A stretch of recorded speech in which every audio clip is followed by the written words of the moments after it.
From Bravery Media, this is Appendix B. My name is Joel Goodman. With me is Kristen Van Dorn. So we were talking about the model that exists for maintaining and running websites in higher ed and how it isn't really fit to purpose. It's kind of old school. It's kind of all internal. I want to talk about what the makeup of an ideal team. So let's imagine we're one of those mega universities or big state schools that can afford to have a team in-house. What I'm going to lay out here is not exactly what you'll see at all of those schools. Some of those schools have double the positions in some of these places. But if you as a small or medium-sized institution recognized that you need to compete in this arena and you wanted to hire a fit-to-purpose web team that was going to operate at a product level, at a minimum, I think you would need someone in a director role that does web strategy just in general. You might have that person already, actually. That could also be part of what a marketing director in general does, right? Second, you probably need a strategist, a normal digital marketing strategist. So even if you had someone that was kind of part-time in that director level, have someone that focuses just on strategy, that's looking at all the data, that's thinking about what the next thing is. Then you're going to need a product manager or product owner, someone that's thinking about how all of that strategy gets realized on the web, someone that has some technical ability, but also understands how people are going to interact with websites, what's going to make sense, what's going to get you to your goals. Then you need content strategists, and you probably need two of them because there is a whole lot of content on higher ed websites, and they need to not just be responding to your faculty requests for updates or staff requests for updates, right? Right. Next, you probably need a web designer that also has a UX research background. And this is lean and mean, right? I mean, ideally, you would have a UX person that's a UX researcher and strategist and UX designer. And then you would have a web designer that's doing your UI front end type of design. And then you need a front-end developer to make all that stuff happen in HTML and CSS and whatever else. And then you probably need a back-end developer to manage your CMS or whatever your technical platform is. And then if you really want to have a go at this, you're going to need a data analytics person who is looking at all of your data analytics, is choosing the products, is monitoring them, is monitoring goals and conversions and making sure all of that is hitting where it needs to. And then you're probably going to need someone that produces digital media. It's going to be a video person, video, audio, photographer. Ideally, you wouldn't just have one of those, but most schools do just have one. But you're going to need someone that's doing production work there. And then you probably need an accessibility engineer unless you've magically found someone in the rest of that stack that does accessibility. By our calculations, looking at competitive salary, and we know that higher ed doesn't actually pay competitive salary, but looking at median salary data from 2023, all of that adds up to just under $1 million a year in staffing costs alone. And that's not including benefits. That's not including subscriptions to software. That's not including the hardware and machinery you need to buy for them, different computers, all that technology stuff. This is literally just salaries for that team.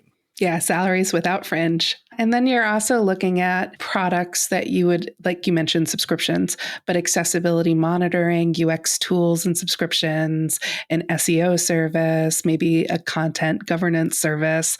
And on top of that, when you look at that broad range of staff members that you need to have, you also are going to have to supply them with professional development because their skills will quickly atrophy.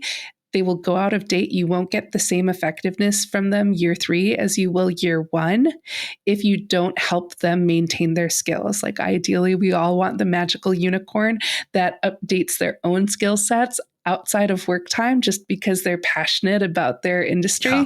But the truth is we all have lives and we don't want to be managing our own professional development all the time exclusively by ourselves in our weekends and evenings. So This is just a huge expense for universities to take on to do this really well. It's gigantic. And I think the thing that jumps out to me within this is that none of these, except maybe content strategists, are necessary in-house at an institution. And I think you could even argue that you don't need content strategists in-house at an institution either. I think it's helpful, and I think they're good for marketing. But all the rest of this stuff can be backfilled by an agency partnership or similar, and yeah, it's self-serving, like, cool, we want people to work with us, but also it's not. Like, I think realities of like where money gets spent in higher ed point towards someone needing to change the model and be smarter about it, because you can't afford that $1 million in staffing, plus everything else that goes into it. Like, what are you going to do? Just like try to accomplish all of these big aspirational goals that the new president has when they come in with a team that is 1/8 or 1/10 of this number of people? Even unicorns can't do all of this work well.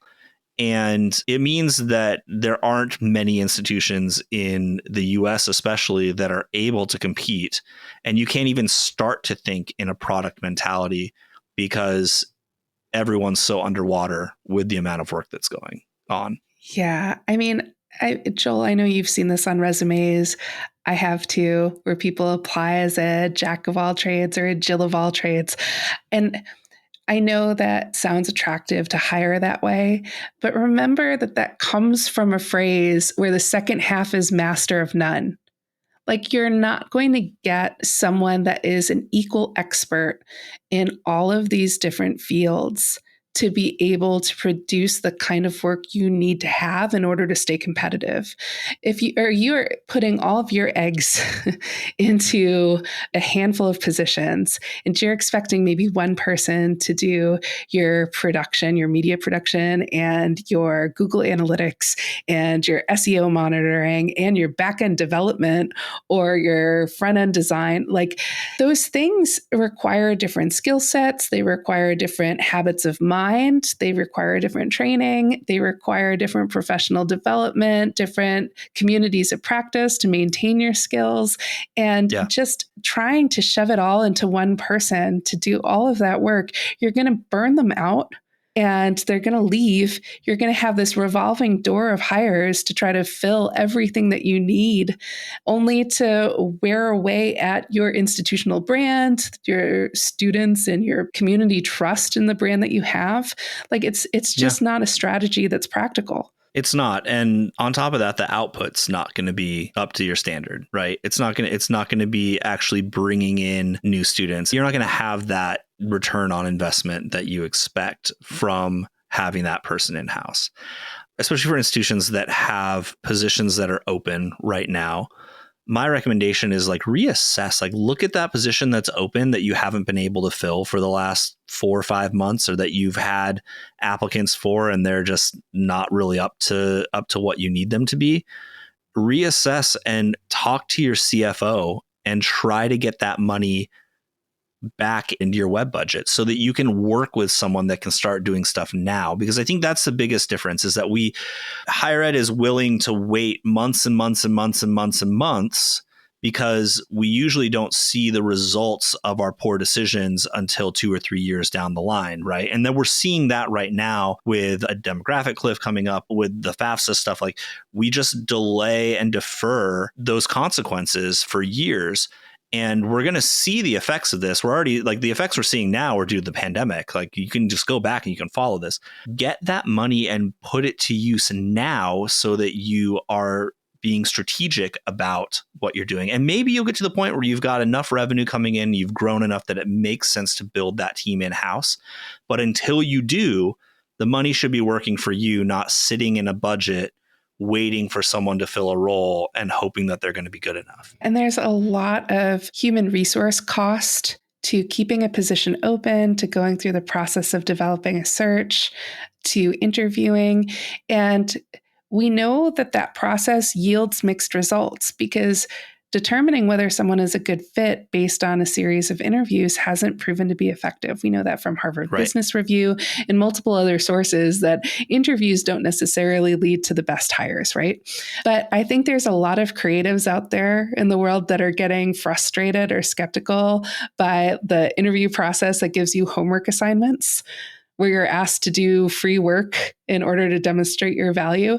So we know that this is a time-intensive and nuanced process that deserves a lot more thought and consideration than what typical institutions are able to give it. And yet, if you hire an agency to do this kind of work for you, even on a temporary basis, what you're buying is you're buying an institution's time that they will handle the issue of staff turnover. They will handle the professional development. They will handle attenuating to the specific needs of your institution without that learning time that someone needs when they come on board, without that sussing out time if this is going to be a right fit for you culturally. There's just a lot that having a partner or a vendor relieves you of the burden of. So then what you're doing is managing relationships, which I will give you is another strength to develop and another process to go into. But it frees you with a lot of flexibility to be able to make the right choices now for your institution versus waiting for the right alchemy of people to come together to make something work. Appendix B is a production of Bravery Media. If you enjoy the show, please consider leaving a rating or a review on your podcast streaming service of choice. It helps other higher ed pros find us. Thank you so much for listening. We'll catch you next time.